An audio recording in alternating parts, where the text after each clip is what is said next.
Hey guys, today we are going to discuss a specialized and very interesting C Sharp collection, the stack.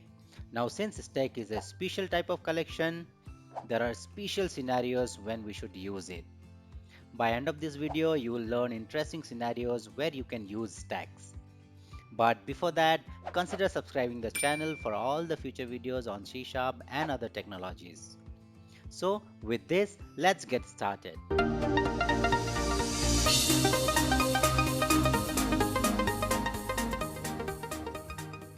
Stack is a collection which represents a LIFO concept that's last in, first out. Let's take an example. Imagine a stack of books with each book kept on top of each other. The concept of last in, first out here means that only the topmost book can be removed from the stack of books. It is not possible to remove a book from between. It means if you wish to take out book 1 first, then that's not possible because that would disturb the setting of the stack. Now in C Sharp, the stack is very much like a stack in real life, like our stack of book. Elements are added to the stack one on top of each other. The process of adding an element to the stack is called a push operation. Now to remove an element from the stack, you have to remove it from the top.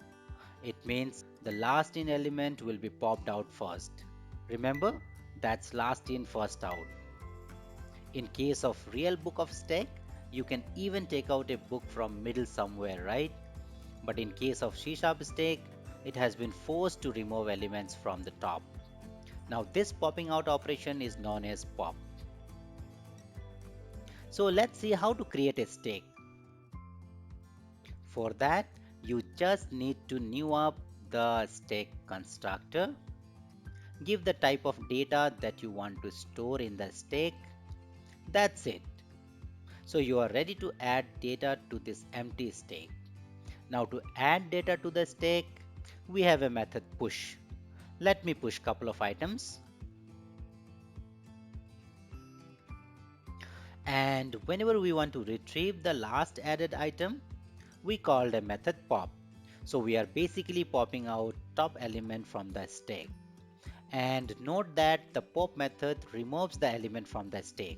It means with the 3 items added to the stack, if you call pop method once, then item 3, which is the last in item, will be popped out and the stack will remain with only 2 items. But say you do not want to remove the value from the stack, instead just want to get the value, then you have another method called pick. Now with this, the number of items in the stack will not reduce. And to remove all the items from the stack, call the clear method.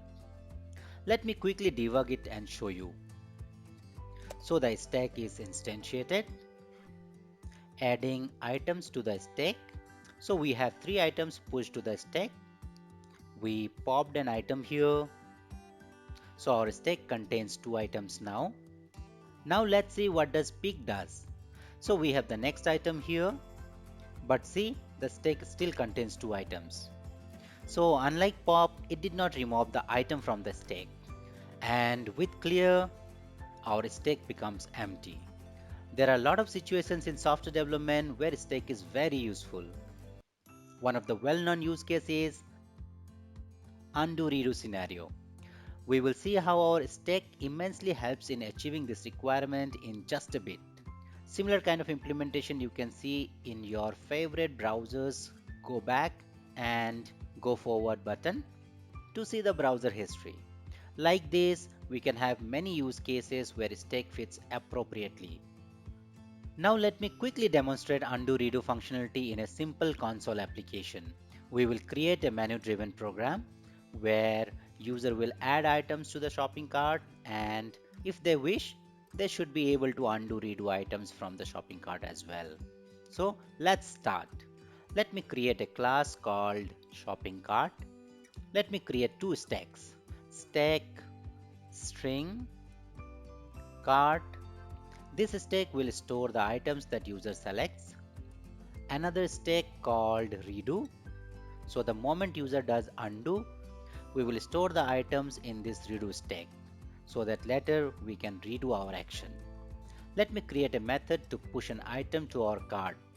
Void add string item name cart dot push our incoming item. Let's create our undo method. So what undo will do? It will pop the topmost item from our cart, right? And then push the item to our redo stack. So var item equal to cart dot pop and redo stack dot push item. Let me create a redo method. This will pop the item from the redo stack and push it to the cart. So var item equal to redo stack dot pop and cart dot push item. Let's create a method to view the item. For each, let's give a tab and then the item. Okay, so our shopping cart class is ready. Primarily it contains just three methods: add, undo and redo. Now let's write our menu in our main program class. So we need a menu with an option to add, undo, redo, view cart and exit options. In the interest of time, let me write it quickly and come back.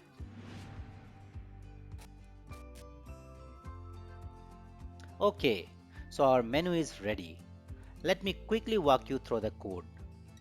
So we instantiate our shopping cart class here, a while loop, and our menu which contains various options like add an item to the shopping cart, undo, redo, view cart and exit.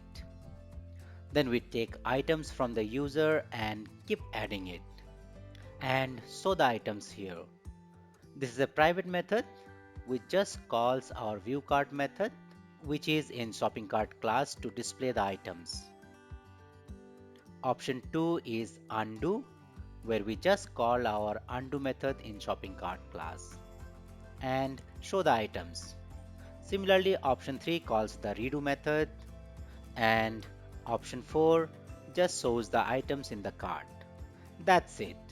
Let me run the application and show you. So let's select an option 1.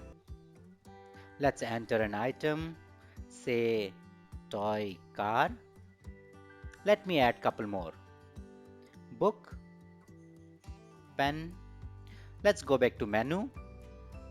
So the last item added was pen which is on top. Let me undo once. So option 2. See, our last item was pen and since we have undo our action, so the pen is out of our stack. Let me redo my action. So option 3. See, pen is back. Let's add couple more items.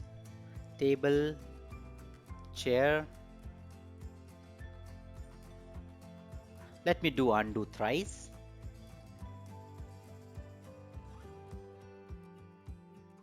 See, top 3 items are popped out of the cart. Let's redo twice. So 2 items are back. Okay, that's all for this video. If you want to see a real-time implementation of a stack, then you can check out my video on command pattern. The link is available in the description. I hope at least you have now fair idea how and when to use a stack. If you like this video, don't forget to subscribe the channel and drop in your comments for all the future videos on C# and other technologies. Thanks.